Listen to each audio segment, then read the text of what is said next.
YG와 JYP의 책걸상. 책에 관한 걸쭉하고 상큼한 이야기. YG와 JYP의 책걸상이 찾아왔습니다. YG 강량구입니다. JYP 박재영입니다. 와. 네, 지난주에 2017년 상반기 결산 특집을 했었는데요. 그런데 이 애청자 여러분이 여름휴가 때 읽을 책도 책걸상에서 소개를 좀 해줬으면 좋겠다. 네. 이런 요구를 하시는 분들이 몇 분 계셨어요. 그래서 저희가 준비했습니다. 2017년 여름휴가 특집. 네, 특집. 남발하는 특집. 남발하는 특집. 무한도전은 매주 하는데 뭐. 네. 그 역시 둘이서만 하기 썰렁해서 또 그분을 소환했습니다. 문학평론가 박혜진 선생님 나와 계십니다. 네, 어서 오십시오. 안녕하세요. 박혜진입니다. 네. 고정되는 것 같아요. 고정에 대한 욕심은 없는 박혜진입니다. 그냥 뭐 우리가 부를 게스트 마땅치 않으면은 또 막 꼬셔가지고 모시는 네. 그런 분이죠. 근데 박평 진짜 바쁘고 막 하시는 일도 많은데. 제가 다른 팟캐스트에서도 약간 빈자리 전문 어떤 부제가 있거나 할 때 종종 출연하고 있죠. 그만큼 언제든 맡겨도 믿고 맡길 수 있다. 뭐 네. 이런 장점이 있다는 거죠. 좋은 거예요. 네. 저희는 근데 빈자리라서 부르는 건 아닙니다. 네, 꼭 여기... 필요해서 부릅니다. 저희는. 감사합니다. 자, 그래서 이렇게 휴가철에 읽으면 좋을 책. 책들을 각자 좀 골라왔는데 네, 골라왔습니다. 한 3권씩만 골라옵시다 그랬는데 네. 더 많이 골라왔죠? 저는 얘기하다 보면 막 늘어나겠죠. 네, 늘어나겠죠. 자, 그 전에 휴가철에는 어떤 책이 좋은 책인가? 휴가철에 읽을 만한 책이란 도대체 어떠해야 하는가? 저부터 말씀을 드리면 지난 시간에 이제 말씀을 드렸듯이 순서를 약간 정해놓고 읽는다 그랬잖아요. 뭐 인문사회학 책 읽으면 뭐 소설 같은 문학 읽고 뭐 과학환경 뭐 의료 관련 책 읽고 다시 이제 뭐 문학책 읽고 이런 식으로 이제 한다라고 말씀을 드렸었는데 제가 1년에 딱 그걸 깨는 시기가 딱 두 시기가 있습니다. 하나는 휴가철입니다. 저는 휴가철에는 무조건 재밌는 책을 읽어야 한다라고 생각을 합니다. 좀 약간 가볍게 재밌게 읽을 수 있는 책을 읽어야 한다라고 생각을 하기 때문에 휴가 때 읽어야 될 책들은 저는 웬만하면 소설. 저는 오늘도 이제 소설 중심으로 해서 가지고 왔고, 그리고 또 한 곳은 연말연시입니다. 연말연시는 좀 이렇게 그런 순서랑 상관없이 한번 읽었던 책이라도 좀 약간 연말연시를 좀 이렇게 의미 있게 보내는 그런 책을 읽고 싶어서 한번 읽었던 책이라도 다시 읽는다. 다시 읽고 싶은 책이 있죠. 해가 가기 전에. 저는 70대가 되기 전에는 읽은 책을 다시 읽는 일은 뭐 정말 뭔가 일과 관련되어서 필요하지 않으면 없을 것 같은데. 그런데 JYP는 읽은 책을 다시 읽어도 될 것 같은데요? 왜냐하면은 읽은 책 내용을 기억을 못하잖아요. 네, 그걸로 유명합니다. 네, 그러니까 읽었다는 사실만 기억하는. 네, 그러니까 그걸 다시 읽어도 새로운 책 전혀 문제될 게 없을 것 같은데요. 사실 청취자분들은 제가 하는 말씀 때문에 어떤 분들이 분명히 위로를 받을 겁니다. 난 왜 읽은 책의 내용을 이렇게 기억을 못하지 하는 분들 많습니다. 그래요. 저도 그렇고요. 굉장히 많아요. 다 이 YG나 박평처럼 막 제목 딱 주면 그거 뭐 어쩌고저쩌고 막 이런 책이라고 설명, 그런 사람 많지 않습니다. 그게 이제 제가 이제 오늘 이제 추천드리고 싶은 책하고도 연관이 돼 있는 건데, 그 JYP 같은 경우는 독서일기 같은 거 안 쓰죠. 독서일기를요, 90년대에 PC통신 시절에 하이텔 천리안 그 시절에 90년대 초반 좀 썼어요. 초중반 좀 써가지고 그때 주변 사람들한테 이렇게 정기적으로 보내주고 뭐 이런 거를 했었고 그때 반응도 괜찮았어요. 그러니까 그래서 그러면 뉴스레터를 이제 혼자서 보낸 거죠. 혼자서. 저는 제 기억에 한 30여 명한테 보냈습니다. 주변 지인들한테. 그리고 이제 그 까칠한 진짜 서평 있잖아요. 나 개인적인 진짜 더럽게 재미없다 뭐 이런 거 이제 뭐 수면제 용 뭐 이런 거 대충 써가지고는 보냈는데, 그거를 주변 사람들이 요즘 말로 따지면 이렇게 전달, 공유 이렇게 해가지고 좀 더 많은 분들이 보시고 가끔 제가 인사 나누다가 처음 보는 사람인데 네가 쓴 독서일기 재밌게 봤다 뭐 이런 분들도 있었고, 그 이후에 20년 동안은 안 썼습니다. 그 레터 제목도 있었어요? 뭐. 그냥 박재영의 독서일기였죠. 그때는. 저는 거의 씁니다, 독서일기를. 거의 제가 이제 그 페이스북에 가끔 최근에 읽은 책에 대해서 코멘터리를 좀 달고 인용문 같은 것들을 달아서 올리잖아요. 그게 다 독서일기에 쓴 내용들 중에서 이제 좀 많이 읽으면 좋겠다 싶은 것들을 그냥 올리는 겁니다. 사실 그래 저는 독서 일기라기보다는 독서 메모에 가까운데요. 그러니까 저는 주로 이제 인용해야 될 그 부분들을 옮겨 적는 경우가 많아요. 네. 그러니까 이제 소설 같은 경우에는 소설의 도입부랑 소설의 끝부분을 메모를 남기고 그리고 소설 중간중간에 좀 멋진 말이나 아니면 생각해 볼 만한 구절을 메모를 하고 그러니까 저는 주로 이제 그런 경우가 많습니다. 왜냐하면은 그건 다음에 글을 쓸 때나 이럴 때 이제 굳이 그 책을 찾아보지 않아도 인용을 하기가 굉장히 편하더라고요. 그래서 사실 좀 실용적인 용도가 있는 거죠. 저 같은 경우는. 전 뭐 옮겨 쓸 기운은 없어가지고 되게 이제 형광펜이나 이런 걸로 줄만 잔뜩 써놓고 그리고 넘어가죠. 근데 그렇게 옮겨 적으면은 제가 말씀을 드리는 게 확실히 기억에 오래 남습니다. 그렇죠. 네. 찾기도 쉽고. 찾기도 쉽고. 저는 아예 그냥 온라인에 그 데이터베이스를 해요. 그래서 나중에 쉽게 찾을 수 있게. 그 옮겨야 되잖아요. 책 텍스트를. 그리고 뭐 관련된 주요 키워드들 그리고 뭐 구절들 그러면 이렇게 써야 될 일이 많기 때문에 좀 차곡차곡 쌓아놓는 편이에요. 다른 분들도 좀 그러시겠지만 이 전자책과 종이책의 장단점 때문에 고민하지 않습니까? 어느 걸 살지 두 가지 버전이 다 있으면. 그렇죠. 근데 전자책은 메모하고 나중에 검색해서 찾고 이런 건 참 편한데. 편하죠. 맞아요. 근데 뭐 그 후루룩 넘기면서 막 뒤적뒤적하는 또 기능은 없으니까. 저는 급하게 책 읽어야 될 때만 이북을 보는 것 같아요. 사실 저도 네. 박평이랑 똑같은데요. 그 제가 이제 언제 좀 기회가 닿으면은 약간 독서 일기, 독서 메모 쓰는 법 같은 글을 한번 써볼까도 생각을 하고 있는데 최근에는 이제 굉장히 다양하고 편리한 애플리케이션 같은 게 많이 있어서 예를 들어 JYP가 이제 옮겨 적을 때 힘들다고 그랬는데 뭐 마이크로소프트의 원노트 같은 프로그램을 활용을 하면은 바로 그 원노트 안에서 사진을 찍어가지고 그 포스트에 첨부를 할 수가 있거든요. 그러니까 굳이 옮기지 않아도 자기가 필요한 부분들은 그런 식으로 이렇게 기록을 남길 수도 있고 그러니까 조금만 신경을 쓰면은 굳이 이렇게 일일이 치지 않아도 되게 할 수 있는 방법은 많이 있습니다. 자, 근데 원래 질문은 네. 지금 너무 딴소리를 길게 했는데 맞아요. 휴가철에 읽기 좋은 책이란 도대체 뭐라고 생각하느냐라는 질문에 답을 아직 안 했습니다.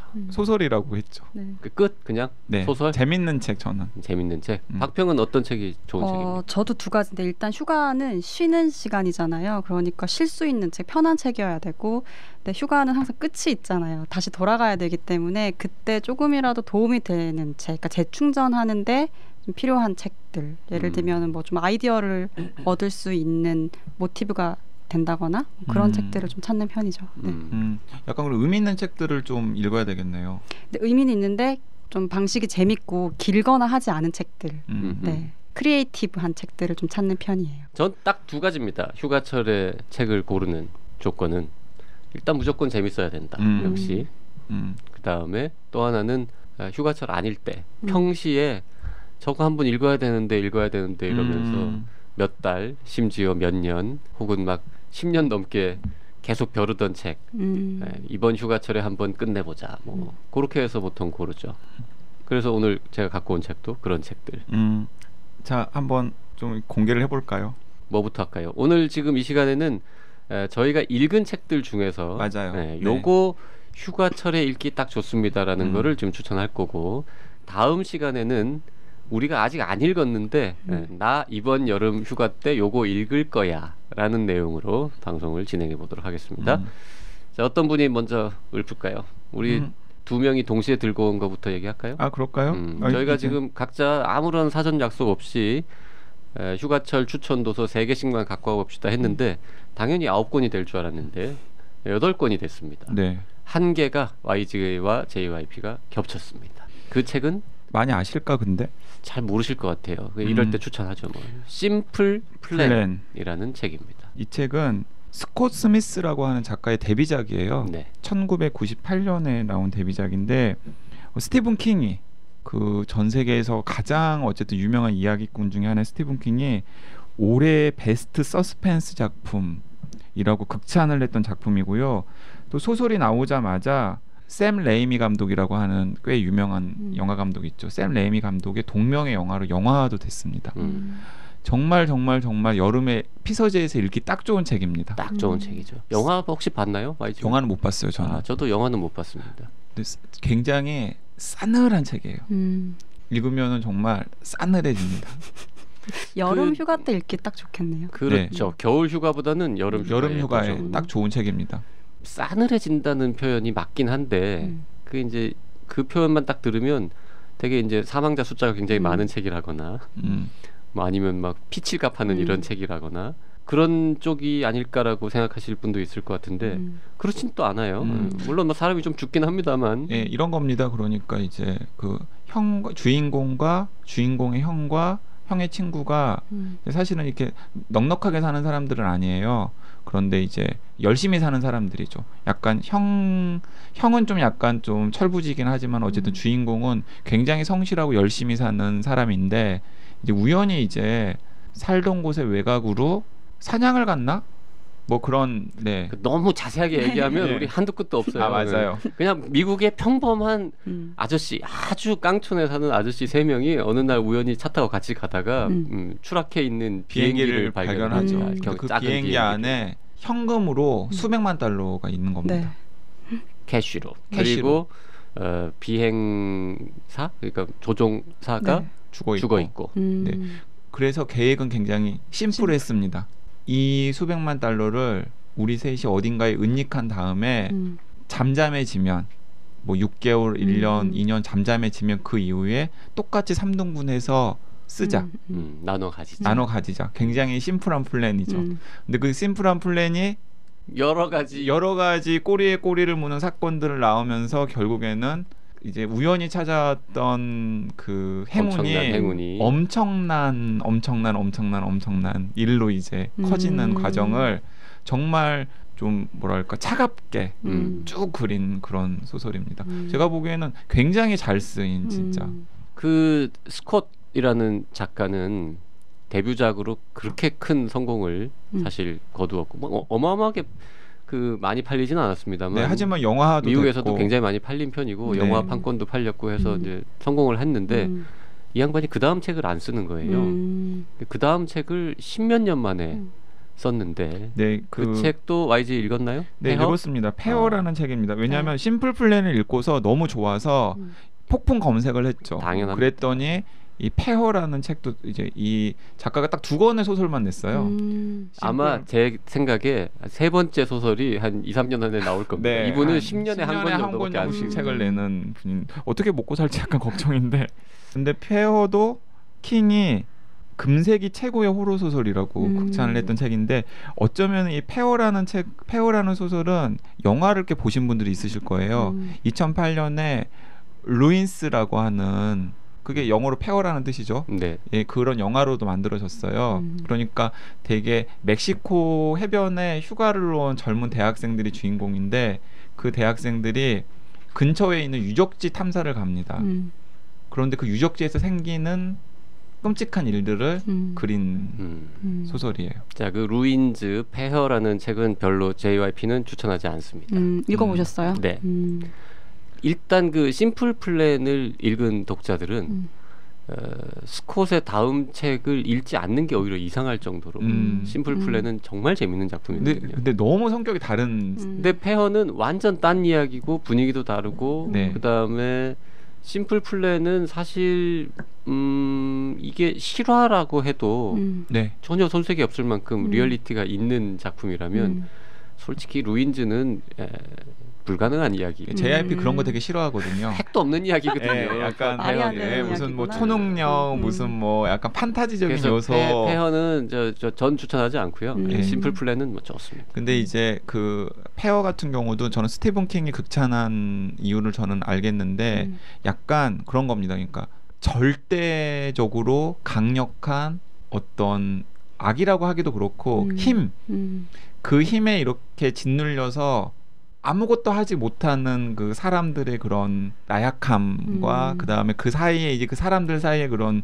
합종 연행과 뭐 배신과 이런 것들이 굉장히 한정된 공간에서 밀도 있게 굉장히 잘 쓰여진 소설이에요. 그래서 심플 플랜이 굉장히 싸늘한 그런 공포를 주는 거라면은 이 페어라는 작품은 정말 공간도 되게 끈적끈적한 공간이거든요. 되게 끈적끈적하고 기분 나쁜 어떤 그런 약간 그러고 보니까 제가 작년에 밀양이라는 영화 좀 화제가 됐었잖아요.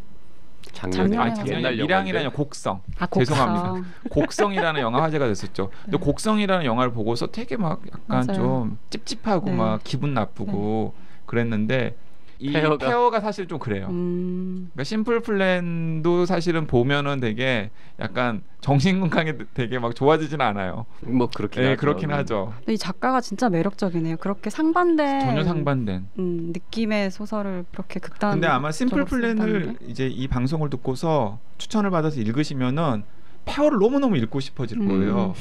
너무 읽고 싶어지는데 전 그래서 읽었지만 페어는 별로였다는 거. 그리고 심플 플랜이나 페어나 구하기도 어렵습니다. 지금 절판이에요? 네, 왜냐하면 절판은 아닌데 심플 플랜은 품절이고요. 네. 제가 아침에 찾아보니까 품절이고 페어 같은 경우는 팔기는 파는 것 같던데요. 오히려 심플 플랜이 페어보다는 구하기 쉬울걸요. 근데 어쨌든 도서관에서는 다 구하실 수 있을 거예요. 이게 그 되게 어느 회사에서 나왔는지 그 모르겠지만 비체라고 하는 김영사 계열 네, 거기 출판사에서 YG가 연락 좀 해주세요. 카톡 한번 보내보죠.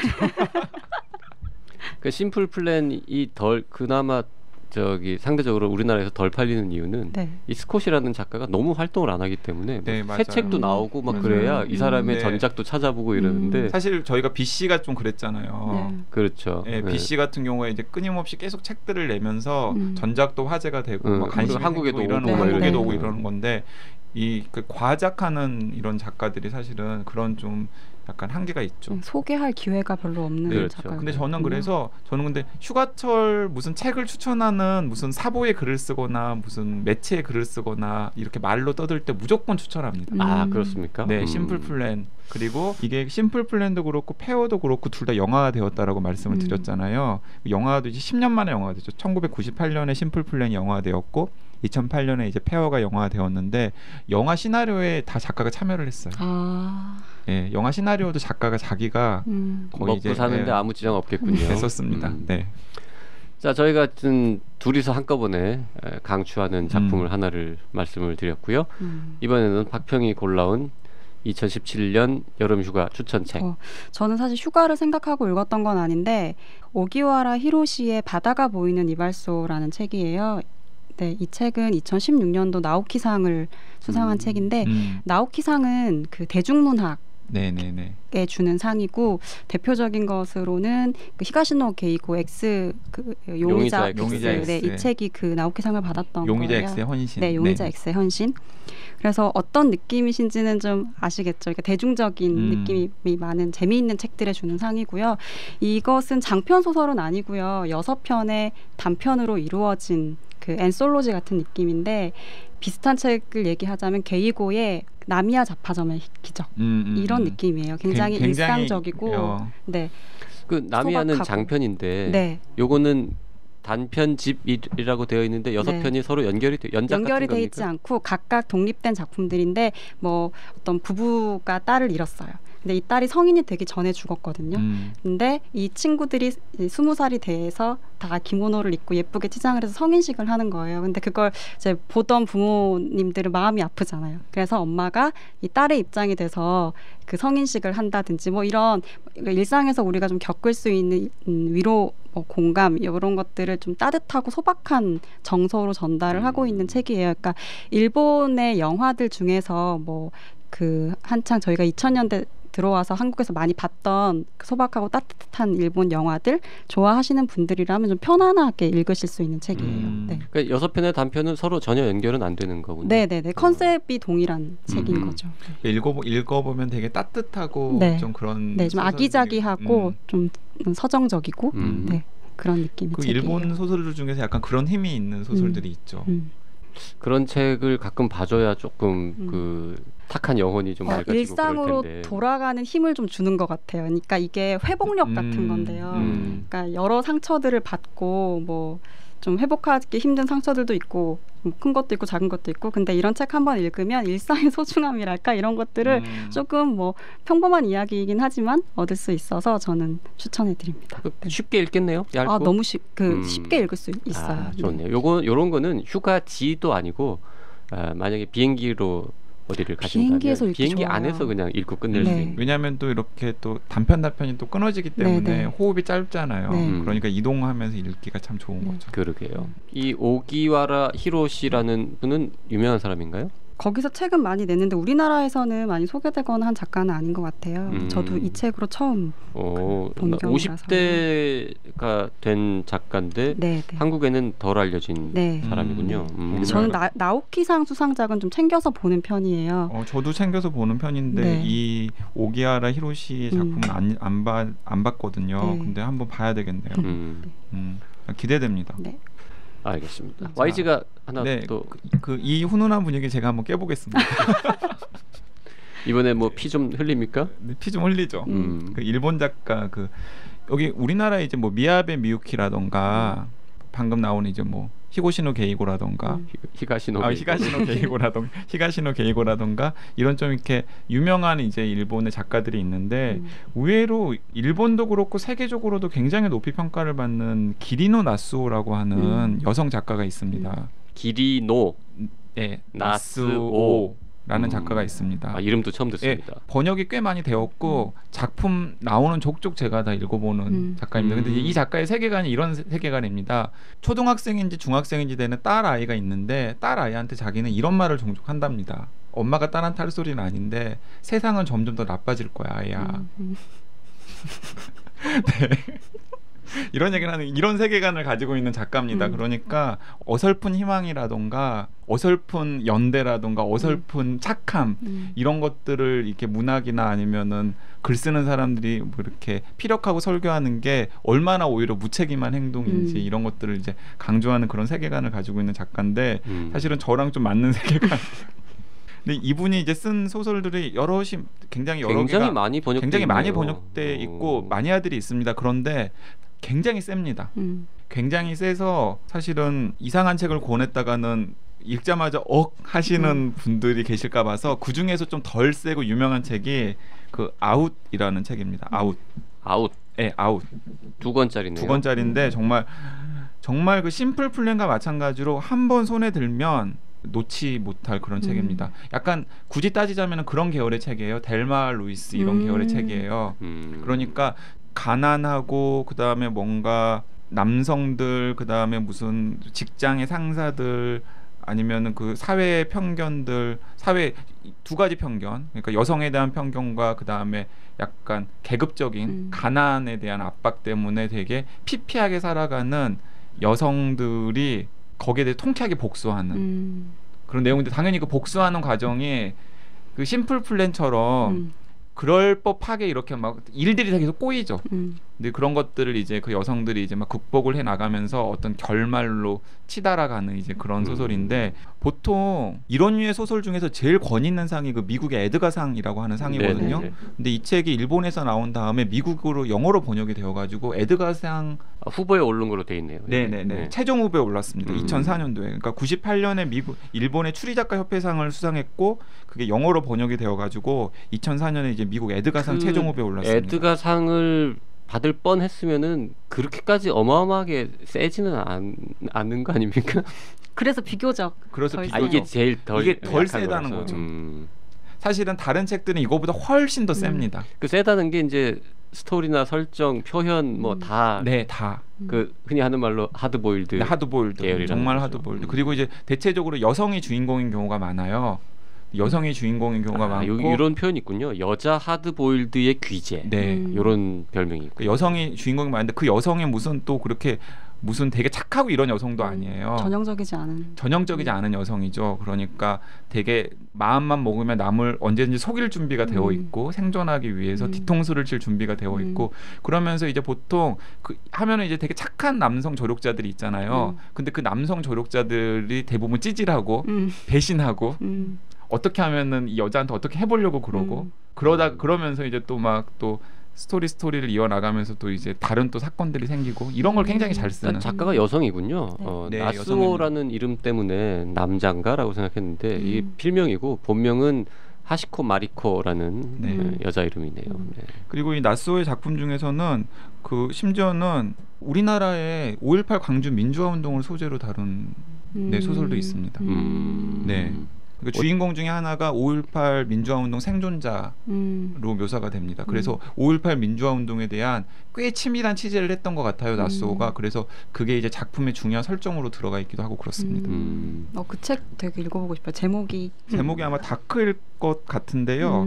네, 이분이 이 아웃은 그 시리즈는 아니고요. 이분이 쓰는 시리즈 중에서 이제 맞네요, 다크. 네, 한국과 일본을 무대로 펼쳐지는. 네, 무라노 미로라고 하는 이제 38살. 그러니까 그것도 되게 특이한 거죠. 보통 여성 주인공 하면은 뭐 20대 여성 주인공들이 많잖아요. 네. 근데 이 작가의 여성 주인공들은 다 한 30대 후반, 40대 초반의 여성들이 주인공이에요. 그러니까 산전수전 다 겪은. 네.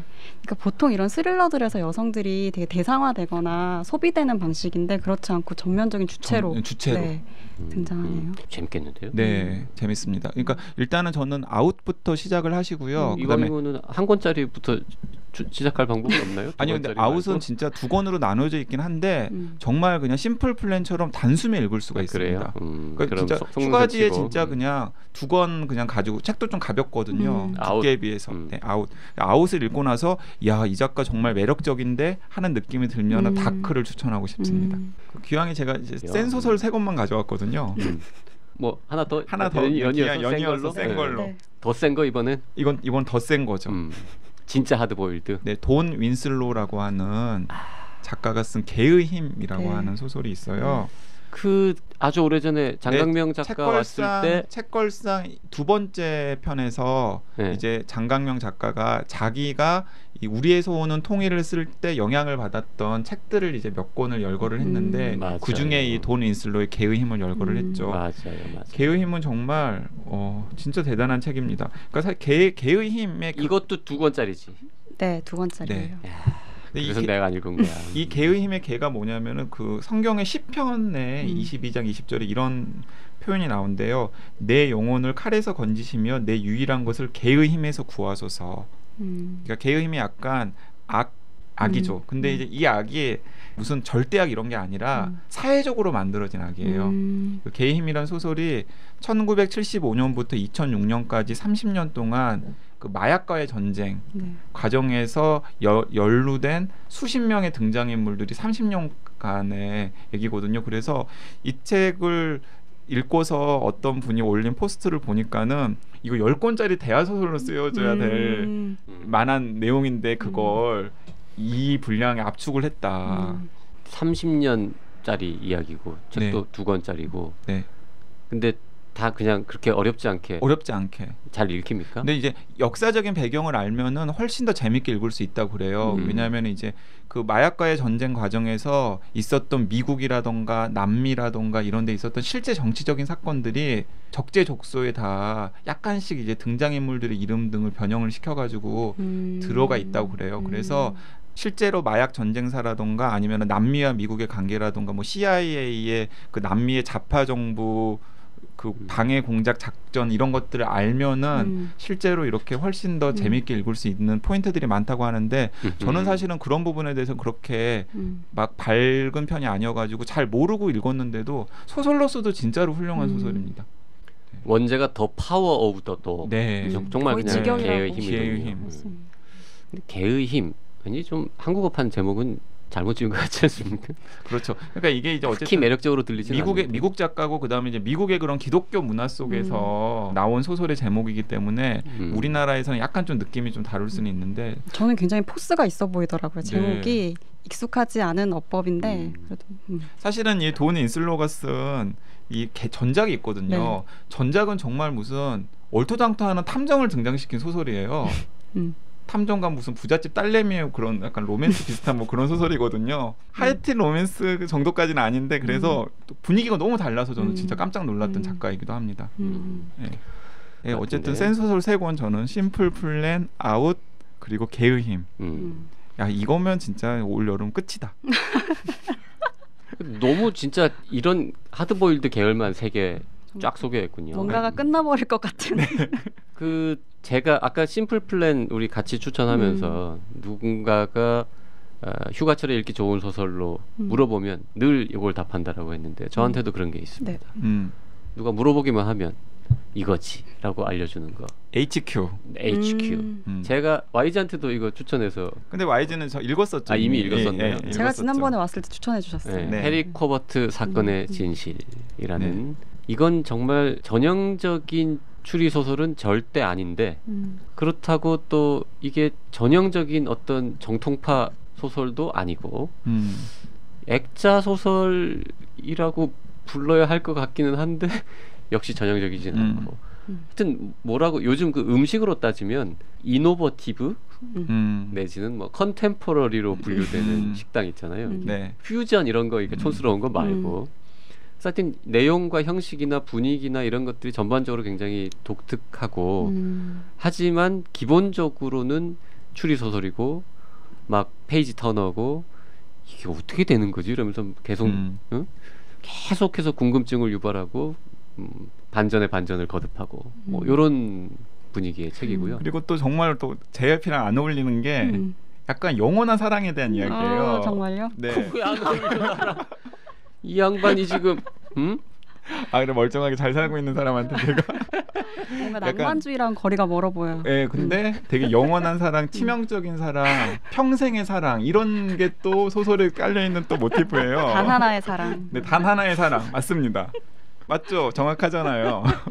아니 그 소설의 아주 기저에 네. 아주 기저에는 깔려 있는 건 맞는데 그게 JYP하고 전혀 어울리지 않는다라는 말에는 이제 동의할 수 없다라는 거죠. 근데 해리 코버트 사건의 진실은 제가 주변에 많은 사람들한테 추천을 해서 이미 많이들 봤어요. 그들이 다 책을 보고 나면 저한테 고맙다고 감사 문자를 이메일이나 감사 문자를 보내옵니다. 너무 덕분에 너무 즐거웠다. 네. 어떻게 이럴 수가 있느냐. 2권짜리지만 한 권이 그렇게 두껍지는 않기 때문에 그냥 뭐 조금 두꺼운 책 한 권이라고 생각하시면 되고 여기서 포인트는 JYP가 2권짜리 책을 읽었다는 게 포인트인 거죠. 오죽 재밌으면 네. 2권짜리 책을 읽었겠습니까. 네.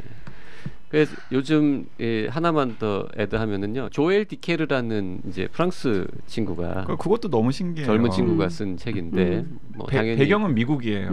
당연히 여러 나라 말로 번역되어 있고요. JYP가 이 미국 아마존에 적어도 한두 달에 한 번씩은 접속을 합니다. 저도 출판 관련 일도 하니까 할 때마다 습관적으로 조엘 디케르를 검색을 해봅니다. 다음 책은 언제 나오나. 네. 그래서 이제 곧 나온다는 이야기가 있더라고요. 네. 그 정도로 데뷔작입니다. 이것도. 데뷔작이에요. 데뷔작인데 HQ가. 이 HQ 데뷔작을 이렇게까지 썼다라는 건 정말 질투나고 이 문학에 대한 이야기입니다. 맞아요. 사실은 사랑에 대한 이야기이기도 하지만 네.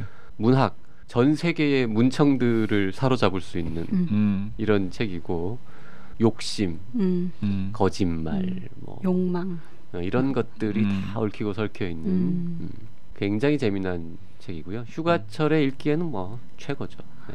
네, 그 설정도 얘기하고 싶은데. 설정을 얘기하다 보면 스포일러가 될 가능성이 많습니다. 설정 얘기하고 굉장히 유명한 하지만 책을 많이 쓰지는 않은 노 작가. 그러니까 우리나라로 따지면 뭐 이제 네? 위상으로만 따지면 이제 교과서에서도 나오는 훌륭한 노 작가. 예를 들면 김훈 선생님이라고 해보죠. 뭐. 분위기 좀 다릅니다만. 분위기는 다릅니다. 이거 독신으로 사는 김훈 선생님 같은 작가의 사는 집에 정원에서 시체가 발견이 되는 거죠. 일단 시작이 참신하잖아. 노 작가의 집. 그러면서 그 노 작가가 졸지에 국민 작가에서 교과서에서 나오는 소설을 쓴 국민 작가에서 이제 그런 살인범으로 곤두박질 치는 거죠. 그 지금 저 좀 잘못하면은 김훈 선생님한테 전화 온다. 나 하필 왜 거기 예를 들어도 좋아하실 수도 있는데 사실 국민 작가 그런 이야기입니다. 네. 네. 정말 여러 개의 반전이 있어서 내용을 자세히 설명드릴 수는 없습니다만 재밌습니다. 그리고 이왕 3개씩 하기로 했으니까 시간이 많이 지나긴 했습니다만 저는 그럼 짧게 박평의 말씀을 세 번째 책을 드릴게요. 그 버지니아 울프의 책이에요. 플러쉬라는 작품인데요. 플러쉬. 네, 플러쉬. 그러니까 버지니아 울프 책이니까 신작은 당연히 아니고 이게 1933년도에 출간이 된 책인데 우리나라에는 지난 5월에 들어왔어요. 네. 처음 번역이 된 거예요. 네, 우리나라 이번에? 처음 됐다고 하더라고요. 근데 이게 무슨 책이냐면 그 버지니아 울프가 휴가 때 그러니까 그 전에 웨이브 파도라는 작품을 너무너무 힘들게 쓰고 완전 탈진이 된 상태에서 유명한 작품이잖아요. 네네 이걸 다 쓰고 탈진이 돼서 쉬고 있는데 쉬면서 당대 최고의 시인이었던 엘리자베스 브라우닝이 썼던 시라든지 편지 같은 것들을 읽었대요. 근데 그때 그 시인이 키우고 있던 코카스페니엘에 대한 이야기들을 너무 재미있게 본 거예요. 코카스페니엘이라면 개죠. 개를 말하는 네, 거죠 지금. 그 개 이름이 플러시입니다. 아. 그래서 이걸 너무 재미있게 보고 있다가 버지니아 울프도 평생 개와 함께 살았거든요. 그래서 이 개를 주인공으로 이 개의 전기를 썼어요. 그래서 이 개에 대해서 다룬 거기도 하지만 그 코카스페니알이라는 종에 대해서 쭉 썼지만 개의 눈으로 본 그 엘리자베스 브라우닝이라는 시인에 대해서도 썼고 그러니까 전체적으로 보면 그 당시 빅토리아 시대의 어떤 패러디들을 또 전기 패러디를 패러디한 거기도 하고요. 그리고 중요한 것은 그때까지 버지니아 울프가 썼던 책 중에 제일 많이 팔린 책입니다. 그러니까 대중적이기도 하고 재밌기도 하고 유머러스하기도 해서 그 의식의 흐름이라든지 이런 모더니스트 소설가로서만 그 버지니아 울프를 알고 있는 분들에게는 좀 다른 이미지를 약간 좀 어려운 해요. 소설 쓰는 여성 네네. 작가로만 알고 있던 사람들에게는 네, 좀 네. 다른 느낌을 네. 주겠네요. 그 엘리자베스 뭐 어쩌고 하는 시인은 실존 네. 인물이라는 네, 거죠. 실존 네. 인물. 그리고 개도 실제로 있는 네, 거고. 네. 근데 그거를 소설로 만들었다는 네, 거죠. 소설. 전기 형식의 소설로 만들었어요. 그러니까 평소에도 개에 대한 지식이 워낙 해박했던 버지니아 울프이기 때문에 네, 그런 점들을 좀 볼 수 있죠. 개의 힘을 읽고 플러시를 읽으면 되겠네요. 개판이군요. 저도 요즘 너무 그 개에 관심이 많아가지고 이 책을 휴가 때 그러니까 읽으시면 약간 좋을 좀 거예요. 애견족들이 네. 이렇게 읽으면 참 재밌게 읽을 수도 네, 있겠네요. 네, 네. 재밌어요. 애견족들이 뭐 애견인. 애견인. 네? 애견인들이 얼마나 많은데. 애견인 천만시대. 근데 참 흥미로운 게 버지니아 울프 하면은 솔직히 네. 온 국민이 이름을 다 알지만 네. 아무도 책은 읽지 않은 그런 작가 중에 한 명인데. 네, 가디언에서도 옛날에 그 했던 표현 중에 좋아한다고 말하는 사람은 많은데 진짜 좋아하는 사람은 제일 적은 작가라고. 그러니까요.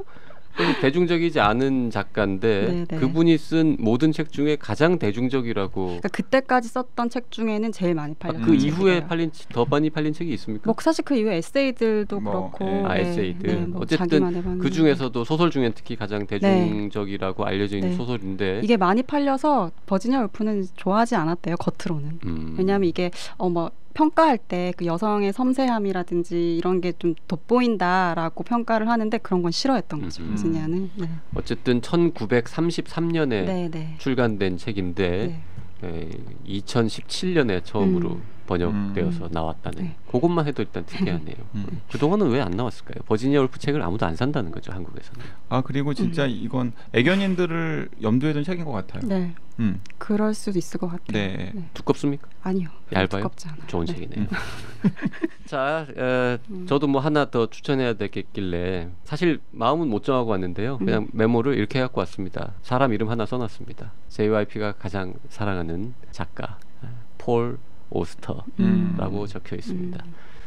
우리 폴 오스터님께서 최근에 소설을 많이 안 쓰셔가지고 신작을 소개해드릴 게 없는데 저는 뭐 거의 모든 책을 다 읽었기 때문에 내용은 하나도 기억 안 내용은 나시죠? 하나도 기억이 나지 않습니다. 하지만 제가 그 모든 소설을 다 지극히 사랑했다라는 거. 그리고 그 중에서도 언제나 내 마음속에 최고의 작품으로 남아있는 건 리바이어던. 네, 보통 초판은 리바이어던이라는 제목으로 나왔다가 거대한 괴물로 제목이 바뀌었던가 그렇습니다. 네, 최고로 꼽고 있고요. 혹시 그 폴 오스터가 누구인지 전혀 모른다 그런 분들도 많으실 텐데 폴 오스터는 미국 뉴욕 이런 동부에서 평생 살면서 정말 우아한 글을 쓰는 유명한 작가고요. 지금 이제 한 65세 뭐 이 정도 된 분인데 뉴욕 3부작이라는 그렇죠. 그 스모크 네, 영화화된 네. 작품들도 일부 있고 그 다음에 이분의 특징은 우연 혹은 운명 이런 것들에 대해서 주로 다루시고 그 다음에 순전히 저 개인적인 평가입니다만 리얼리티가 있는 듯 없는 듯 그 경계를 정말 절묘하게 이걸 다른 작가가 똑같은 내용으로 이 플롯을 짰으면 너무 지나치게 우연에 의지하는 거 아니냐. 너무 반복된다 우연히. 자기적이다. 드라마가 뭐 이러냐 이런 느낌이 들 수 있는 설정들을 가끔 사용을 하는데 그것조차 뭔가 인생에 대한 어떤 통찰? 그래 인생은 원래 우연의 연속이지. 우연이 몇 개 모여서 운명이 되는 거고 우리는 특히 개인, 인간 개개인들은 얼마나 온 세상의 큰 흐름, 어떤 운명의 장난, 역사의 흐름 속에서 얼마나 나약하고 무기력한 존재인가. 뭐 이런 식의 이제 해석이 가능한 숱한 또 에피소드들이 막 얽히고 설키고 하는데 뭐 내용은 기억나지 않기 때문에 제가 자세하게 말씀드릴 수는 없는데 어쨌든 폴 오스터라고 하는 작가는 적어도 제가 아는 한 한국에도 상당히 많은 마니아들이 있습니다. 팬들이 있죠. 네, 한 권도 읽지 않은 사람은 있지만 한 권만 읽은 사람은 없을 정도로 한 번만 딱 시작하면 그냥 폭 빠지는 계열의 작가거든요. 그래서 일단 한번 보시면 좋을 것 같고요. 연대를 고려하지 않고 그냥 한 권만 시작을 한다 그러면 아까 말씀드린 거대한 괴물 이런 거 좋고요. 최근 것 중에서 만약에 좀 더 잘 읽히고 얇은 것 중에서 하나 골라봐라 그러면 보이지 않는 이라는 책이 있습니다. 한 4, 5년 전에 나온 책인데 원서는 2010년도에 나온 네, 인비저블이라는 책인데 보이지 않는이라는 책은 제가 폴 오스터의 작품 중에서 유일하게 원서로 읽은 원서로 먼저 읽은 나중에 한국어판 또 봤습니다. 그런 책인데 정말 재미도 있지만 폴 오스터의 모든 작품 중에 제일 야합니다. 또 조금 약간 그런 거가 좀 섞여 있으면 더 좋아하시는 분들은 인비저블 같은 거 보시면 또 좋을 것 같고 인비저블 보이지 않는이라는 책은 오스터의 작품 중에서도 비교적 가장 얇은 편에 또 속하는 책이거든요. 그래서 보이지 않는 혹은 거대한 괴물 그 정도 하나를 해서 오스터에 입문해 보시는 것도 추천드리겠습니다. 왜 계속 저를 보고 얘기를 하시죠? 왜냐하면 우리가 다음 시간에 얘기를 할 텐데 어쨌든 폴 오스터에 대해서 YG는 전혀 모르고 일도 모른다는 거. 일도 모른다는 거. 왜 그 얘기를 했고 다음 시간에 무슨 얘기를 할 건지는 우리가 다음 시간에 본격적으로 이어가 보도록 하겠습니다. 책걸상 여름 휴가철에 읽기 좋은 책 특집 여기서 줄이도록 하겠습니다. 고맙습니다. 감사합니다.